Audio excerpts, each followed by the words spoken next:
All India Muslim Ittehadul Muslimeen party का अतहरुल ईमान नामक एक विधायक कहता है कि मैं हिंदुस्तान के नाम की शपथ नहीं लूँगा। अबे होलट, तुझे कहा किसने है कि उर्दू में शपथ ले? जब उर्दू में लिखते हैं तो वहाँ पर हिंदुस्तान वर्ड आता है, हिंदी में लेते हैं तो वहाँ पर भारत शब्द आता है।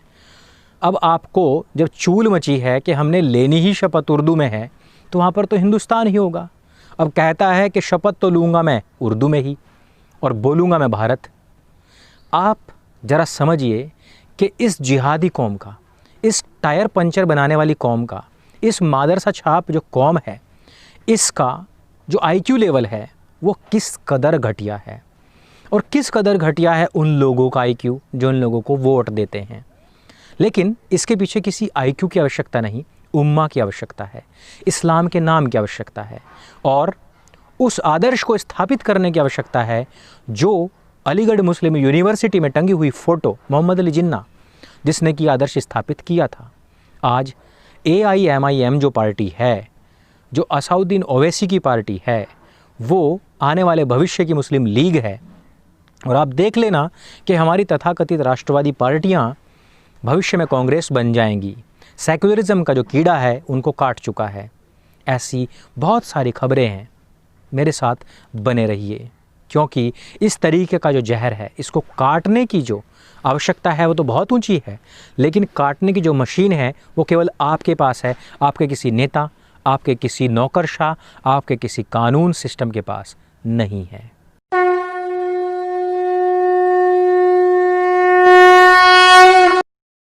नमस्ते दोस्तों, जय श्री राम। आज मैं आप लोगों के लिए bunch of news, bunch of information और बंच ऑफ अवेयरनेस लेकर के आया हूँ।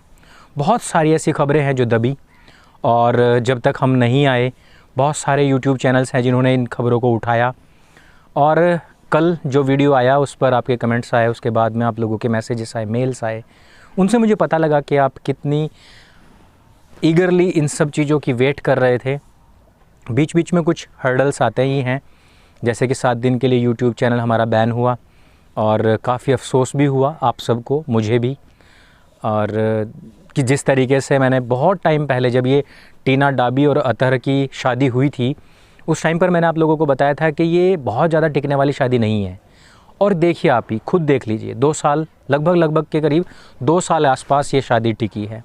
उसके बाद में दोनों ने ही अर्जी डाल दी है कि भैया हमें नहीं रहना है और हमें तलाक लेना है। मैं आपको बताऊं तलाक हो क्यों रहा है, क्योंकि ये दोनों जो लोग हैं IAS हैं, सरकार में इनकी पहुंच है। अगर मान लो कि ये लड़की जो टीना डाबी है ये कोई सामान्य लड़की होती तो क्या ये तलाक ले पाती या क्या ये कोर्ट तक पहुंच पाती? कभी नहीं पहुंच पाती। अतहर उसको 3 बार तलाक बोलता, फिर जो उसके परिवारीजन थे वो उसका हलाला कर रहे होते, इस तरीके की बातें होती। टीना डाबी के स्थान पर बहुत सारी लड़कियां हैं जिनके साथ में इस प्रकार की दुर्घटनाएं होती हैं। पढ़ी लिखी थी, इतने पहुंच वाली है, इस वजह से बख्शी गई है। इस वजह से मैं कई बार इस बात को कह चुका हूं कि बहुत सारी ऐसी बातें होती हैं जो हम आप लोगों को बताते हैं, लेकिन बहुत सारे लोग हैं जो उसको इग्नोर कर देते हैं। आप देखिए, मैंने कब कहा था कि राष्ट्रवाद जो है वो इस्लाम में हराम है, क्योंकि उसमें उम्मा का कॉन्सेप्ट है, सिर्फ़ और सिर्फ उम्मा का कॉन्सेप्ट है। वो सिर्फ़ और सिर्फ ये मानते हैं कि हमारी जो कौम है वो ही सबसे ऊपर है और हमारी कौम जहाँ तक फैली हुई है वहाँ तक हमारे देश हैं और वहीं तक के लोग जो हैं वो अल्लाह की निगहबानी में हैं, उसकी निगरानी में हैं। और आज जब शशि थरूर एक किताब का विमोचन करवाता है पूर्व उपराष्ट्रपति हामिद अंसारी के हाथों, तो वो वहाँ पर आकर के क्या कहता है? वो कहता है कि राष्ट्रवाद जो है वो एक बहुत बड़ा ख़तरा है। अब आप समझते हैं, राष्ट्रवाद इन लोगों के लिए ख़तरा है। ये बात वो किसी के कहने से या अपने दिमाग के ऊपर से या किसी एक्सपीरियंस से नहीं कह रहा है, वो अपनी उस किताब के माध्यम से कह रहा है जो उसने पढ़ी है। आप लोगों को लगता है कि भाई वो UPSC क्लियर करके आया था, फिर नौकरशाही में रहा, फिर पार्टी में आया और इतना पढ़ा लिखा इंसान है, फिर उपराष्ट्रपति रहा 2 टर्म तक। इसका मतलब ये बिल्कुल भी नहीं है कि वो अपनी जो तालीम है उसको भूल जाएगा। तालीम सबसे ऊपर है।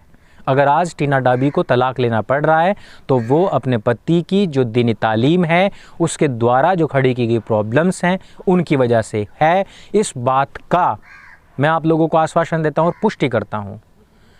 और यही नहीं, मैं कह चुका हूँ कि केवल अतर और टीना की तो हम बात ही ना करें, ये तो एक बहुत ही बड़े स्तर के लोग हो गए हैं, इनकी तो हम बात भी ना करें।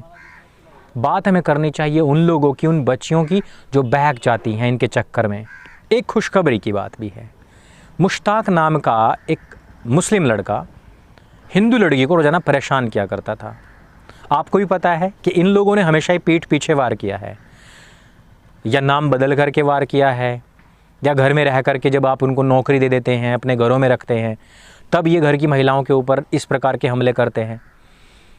मुश्ताक ने गोलू की बहन को इसी प्रकार से परेशान करना शुरू कर दिया और गोलू ने कुल्हाड़ी उठाई और वो सीधे पहुंच गया और सीधे जा कर के उसका काम तमाम करने के बाद में सीधा पुलिस थाने पहुंच गया।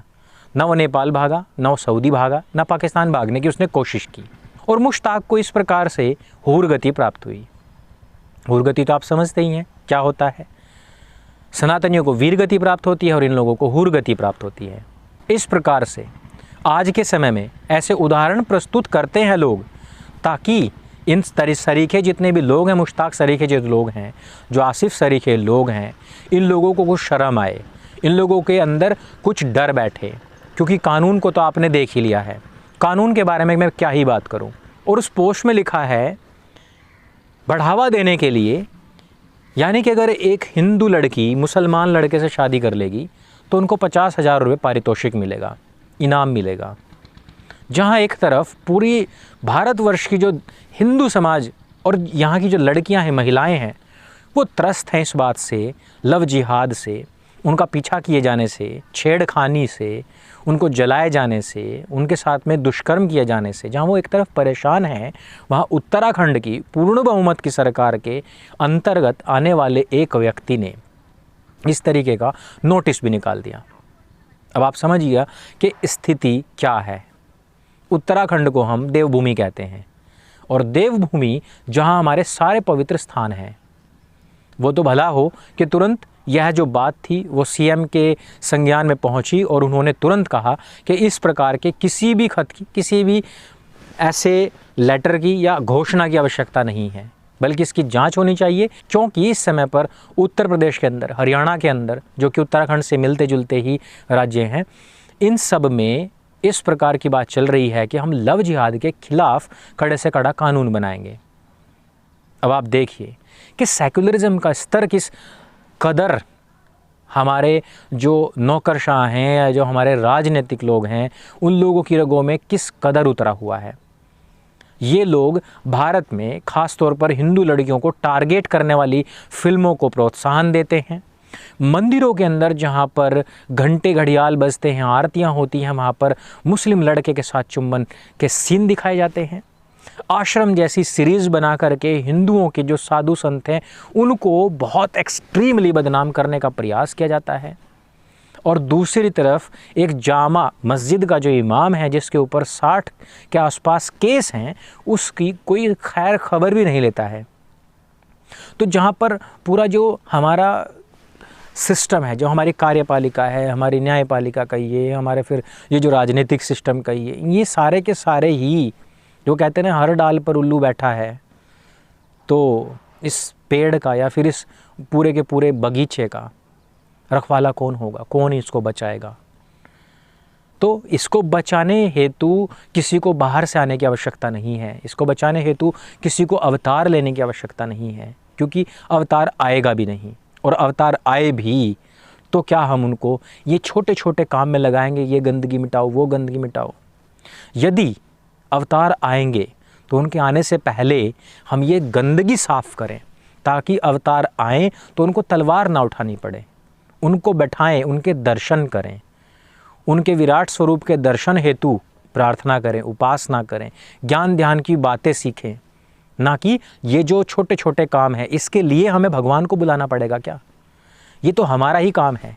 जब ये उत्पात, ये हिंसा, ये दुष्कर्म, ये लड़कियों को उठाना, मलेच्छ जो निम्नतम कोटि के इंसान हैं वो कर सकते हैं, तो देवों की, ऋषियों की जो संतान है, जो महापुरुषों की, शूरवीरों की संतान है, जो राम और कृष्ण की संतान है, जो बजरंग बली के भक्त हैं, वो इनका सफाया नहीं कर सकते क्या? आराम से कर सकते हैं। एक साधारण मनुष्य भी जो होता है वो कीड़े मकोड़ों को ऐसे ही मसल देता है। तो वीर पुरुषों की, योद्धाओं की जो संतानें हैं वो आज गिड़गिड़ाएं, ये शोभा नहीं देता है।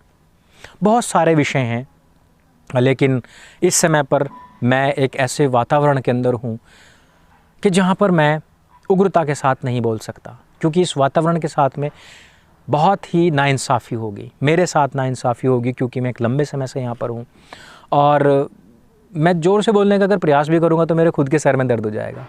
इतनी शांति यहाँ पर है। वापस आते हैं, बहुत सारे विषय होंगे, उन सबको लेंगे।